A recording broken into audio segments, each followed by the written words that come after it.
Hello and welcome to my YouTube channel. In this video, we will talk about electron, proton, and neutron. Electron, proton, and neutron, and these are the subatomic particles which build the atom.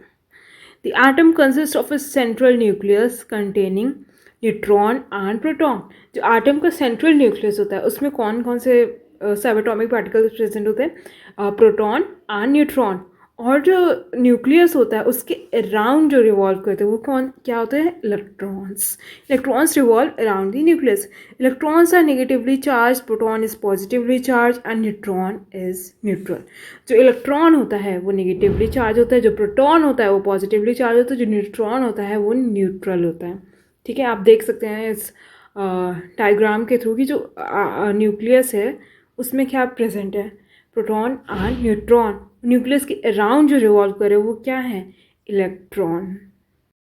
अब हम लोग बात करते हैं electrons की in detail. These are negatively charge particles. आपको पता है इलेक्ट्रॉन्स में जो है नेगेटिव चार्ज होता है, जैसे मैंने आपको पहले बताया था।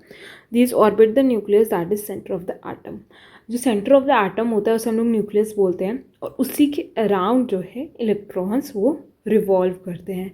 Number of electrons equals the number of protons in neutral atom. ये न्यूट्रल एटम की बात हो रही है जिसमें कोई भी चार्ज प्रेजेंट नहीं हो, उसमें नंबर ऑफ इलेक्ट्रॉन्स और नंबर ऑफ प्रोटॉन्स वो जो है इक्वल होते हैं। These participate in chemical bonding, जैसे कि कोवलेंट बॉन्ड हो गया, आयनिक बॉन्ड हो गया, उन सब में जो है इलेक्ट्रॉन्स जो है पार्टिसिपेट करते हैं। If an atom has unequal number of protons and electrons it will be charged and is called an ion.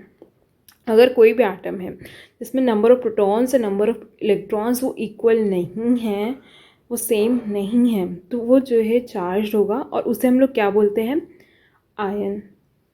देखिए, अब हम लोग बात करते हैं प्रोटॉन्स की। ये पॉजिटिवली चार्ज पार्टिकल्स होते हैं, इनमें पॉजिटिव चार्ज प्रेजेंट होता है। These are found in the nucleus that is centre of the atom. जो एटम का सेंटर होता है उसे हम लोग न्यूक्लियस बोलते हैं, उसमें प्रोटॉन्स और न्यूट्रॉन्स प्रेजेंट होते हैं।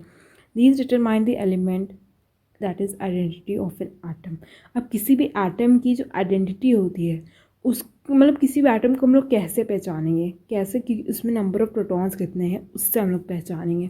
नंबर ऑफ़ इलेक्ट्रॉन्स होते हैं वो तो चेंज हो सकते हैं, देखिए वो फिक्स नहीं होते, लेकिन जो नंबर ऑफ़ प्रोटॉन्स होते हैं वो फिक्स रहते हैं किसी भी एटम में, और इसी से हम लोग उस एटम की पहचान करते हैं। एलिमेंट की जैसे हाइड्रोजन है, उसमें नंबर ऑफ़ प्रोटॉन्स जो है 1 है, उसका एटॉमिक नंबर जो है 1 है। ठीक है, नंबर ऑफ़ प्रोटॉन्स चेंज नहीं होते। लिथियम है, उसमें नंबर ऑफ़ जो उसका एटॉमिक नंबर जो है 3 है, उसमें नंबर ऑफ़ प्रोटॉन्स जो है 3 है। तो number of protons determine the atomic number. ये कैसे पता चला? क्योंकि नंबर ऑफ़ प्रोटॉन्स कितने उसमें, उसी से हम लोग जो है इसको डिटरमाइन कर पा रहे हैं। ठीक है, नेक्स्ट हम लोग बात करते हैं न्यूट्रॉन्स की। इसमें कोई भी चार्ज नहीं होता है, ये एकदम न्यूट्रल होते हैं। These are found in the nucleus that is centre of the atom. जो एटम का सेंटर होता है न्यूक्लियस, उसमें ही न्यूट्रॉन्स भी प्रेजेंट होते हैं और प्रोटॉन्स भी प्रेजेंट होते हैं। These contribute to the atoms mass. अब जो एटॉमिक मास होता है उसे हम लोग ए से रिप्रेजेंट करते हैं, और ये किसके बराबर होता है? Number of protons plus number of neutron. By adding the masses of each proton and neutron present in the nucleus of a given atom one can extract the atomic mass of the atom। अगर आपको किसी भी जो है atom का atomic mass पता करना है तो उसमें कितने नंबर ऑफ़ प्रोटॉन्स प्रेजेंट है और कितने नंबर ऑफ़ न्यूट्रॉन्स प्रेजेंट है उसे आप लोग ऐड कर देंगे तो आपको एटॉमिक मास उस एटम का पता चल जाएगा। Number of neutrons can vary isotopes. देखिए जो आइसोटोप्स होते हैं, ठीक है, जैसे हाइड्रोजन का आइसोटोप होता है ड्यूटेरियम। अब उसमें जो है नंबर ऑफ़ प्रोटॉन्स फिक्स रहता है, जैसे किसी भी एलिमेंट मैंने आपको बताया वो चेंज नहीं होते हैं, लेकिन जो नंबर ऑफ़ न्यूट्रॉन होते हैं वो चेंज होते हैं। ठीक है, तो जिसमें आइसोटोप्स किसे बोलते हैं? जिनका एटॉमिक नंबर तो सेम हो लेकिन उनका एटॉमिक मास जो है वो जो है वैरी करता है, वो जो है डिफरेंट हो जाता है, इस वजह से हम लोग उसे आइसोटोप्स बोलते हैं। Number of neutrons can vary, और यही डिटरमाइन करते हैं आइसोटोप्स को। Protons and neutrons together form the nucleus. जो न्यूक्लियस होता है वो सेंटर मोस्ट पार्ट होता है किसी भी एटम का, और वो किससे बना होता है? प्रोटॉन्स एंड न्यूट्रॉन्स से। Accounting for most of the atoms mass. जो एटम एटॉमिक मास होता है इट इज़ इक्वल टू, आपको मैंने समझाया, it can be determined by adding the number of proton and number of neutron in an atom. Electron orbit the nucleus determining the atoms chemical properties.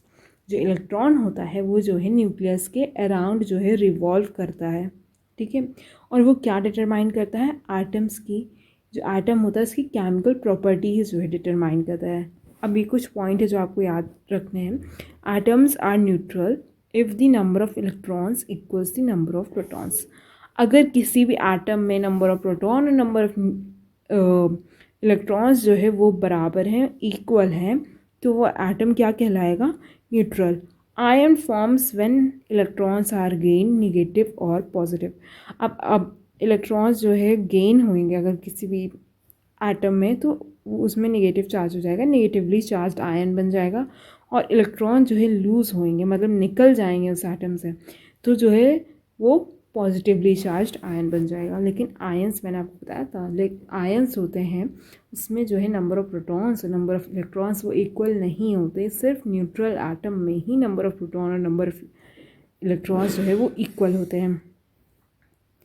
Understanding electron protons and neutrons is fundamental to chemistry and physics. आपको पता ही है कि अगर आपको fundamental chemistry and physics ये जो है आपको अच्छे से जाननी है, अच्छे से समझनी है, तो आपको इलेक्ट्रॉन्स, प्रोटॉन्स और न्यूट्रॉन्स क्या होते हैं इन्हें समझना जो है बहुत ही ज़्यादा ज़रूरी है।